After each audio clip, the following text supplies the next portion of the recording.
കർത്താവായ ക്രിസ്തുയേശുവിൻ്റെ നാമം എന്നേക്കും മഹത്വപ്പെടട്ടെ. ഹല്ലേലൂയ. വിശുദ്ധാരാധനയിൽ ഹല്ലേലൂയ. പ്രതികൂല സാഹചര്യങ്ങളിലും മഴയുടെ ആഘാതത്തിലുമൊക്കെ ആയിട്ടും കർത്താവിൻ്റെ സന്നിധിയിൽ ഒരുക്കത്തോടെ പ്രത്യാശയോടുകൂടി കടന്നു വന്ന എല്ലാ വ്യക്തി ജീവിതങ്ങളെയും എല്ലാ കുടുംബങ്ങളെയും എല്ലാ ദൈവമക്കളെയും കർത്താവിൻ്റെ നാമത്തിൽ ഒരിക്കൽ കൂടി സ്നേഹവന്ദനം ചെയ്യുന്നു. ഇത്ര പേര് സന്തോഷത്തിലായിരിക്കുന്നു.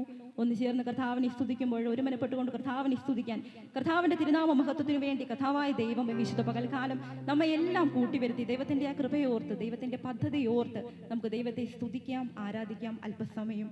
ഹല്ലേലൂയ. നമ്മൾ പാടിയ പാട്ടിൻ്റെ വരികൾ പോലെ തന്നെ കൊടുങ്കാറ്റും തിരമാലയും ഒക്കെ ആഞ്ഞു പടകിൽ അടിച്ചാലും ഹല്ലേലൂയ നമ്മുടെ നല്ല നാഥൻ ഒരിക്കലും നമ്മെ കൈവിടുകയില്ല. ഹല്ലേലൂയ. ഇന്ന് പകൽക്കാലം ദൈവാത്മാവ് നമ്മോട് പറയുന്നു, ശത്രുവിൻ്റെ എല്ലാ മനോവിചാരങ്ങളെയും തകർത്തുകൊണ്ട് ശത്രുവിൻ്റെ മുൻപിൽ നിന്റെ തല ഉയർത്തുന്ന, നിന്നെ മാനിക്കുന്ന, നിനക്ക് യോഗ്യത ഒരുക്കുന്ന ഒരു നല്ല കർത്താവ് നിന്റെ ചാരയുണ്ട്. ഹല്ലേലൂയ. നീ ഒന്നിനെ കുറിച്ച് ഓർത്തും ഭാരപ്പെടേണ്ട ദൈവമക്കളെ. ഹല്ലേലൂയ. നമ്മളൊന്ന് ചിന്തിച്ചു നോക്കിയാൽ പാടിയ പാട്ടിൻ്റെ വരികൾ പോലെ തന്നെ കഴിഞ്ഞ കാലം ഓർത്ത് നോക്കിയാൽ നമ്മുടെയൊക്കെ പിൻകാലത്തേക്ക് ചിന്തിച്ചു കഴിഞ്ഞാൽ എല്ലാവരുടെയും ജീവിതത്തിലുണ്ട് നിന്ദയും പരിഹാസങ്ങളും ദുഷിപ്പും വിദ്വേഷവും. ഹല്ലേലൂയ. ഒരുപാട് നിന്ന അനുഭവിച്ച, പരിഹാസം അനുഭവിച്ച, പ്രയാസവേളകളിലൂടെ കടന്നു വന്ന ഒരുപാട് ദൈവജനങ്ങളുണ്ട്. ഹല്ലേലൂയ. ലോകം നമുക്കൊരു വിലയിടും, ഒരു വാല്യൂ ഇടും. ഹല്ലേലൂയ. ഒരു പരിധിയിടും. നീ ഇതിനപ്പുറത്തേക്കില്ല.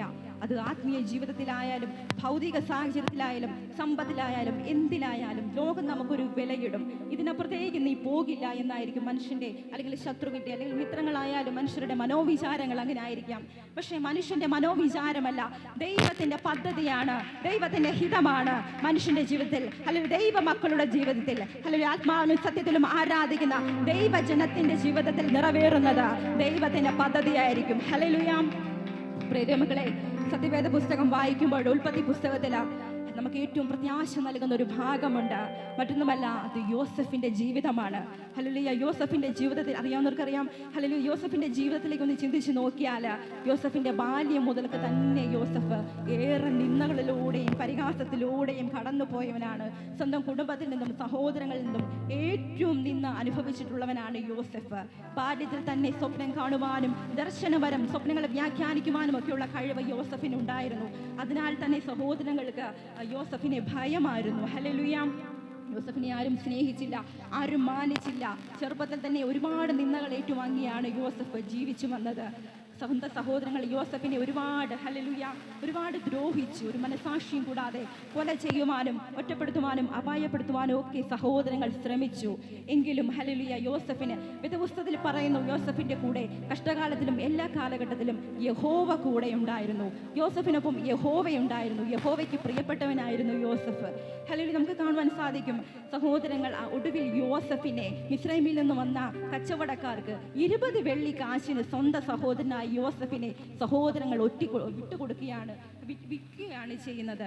ഹല്ലേലൂയ. എന്നാൽ പിൻകാലത്ത് യോസഫിന്റെ ആ പിൻകാലം കഴിഞ്ഞ് മുൻകാലത്തിലേക്ക് വന്നപ്പോൾ പിന്നെ കാണുവാൻ സാധിക്കുന്നത്, അന്ന് അടിമയാക്കി വിറ്റ യോസഫ്, അടിമയായിരുന്ന യോസഫ് മിസ്രൈമിലെ അധിപതിയാക്കി ദൈവം മാറ്റി.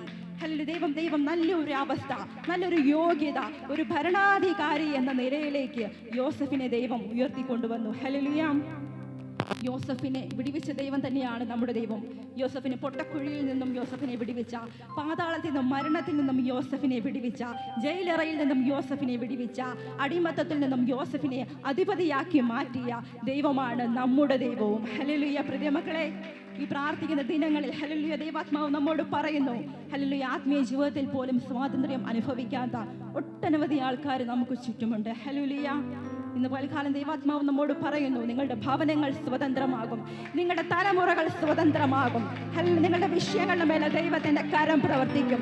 നീ ഇന്ന് അടിമയാണെങ്കിൽ നാളെ ദൈവം നിന്നെ അധിപതിയാക്കി മാറ്റും. ഹല്ലേലൂയ. പ്രാർത്ഥിക്കുന്ന ദിനങ്ങളിലൊക്കെയും കർത്താവ് വൻ കാര്യങ്ങളെ നമുക്കായി ചെയ്യും. നിന്ന കഷ്ടത, പരിഹാസം എല്ലാത്തിനും മേലെ ദൈവത്തിന്റെ വലിയ കരം പ്രവർത്തിക്കാൻ നന്ദി കർത്താവേ. ഹല്ലേലൂയ. വിശ്വസിക്കുന്ന ദൈവമക്കൾ എഴുന്നേറ്റ് നിന്നുകൊണ്ട് കരങ്ങളടിച്ചുകൊണ്ട് നമുക്ക് ദൈവത്തെ മഹത്വപ്പെടുത്താം.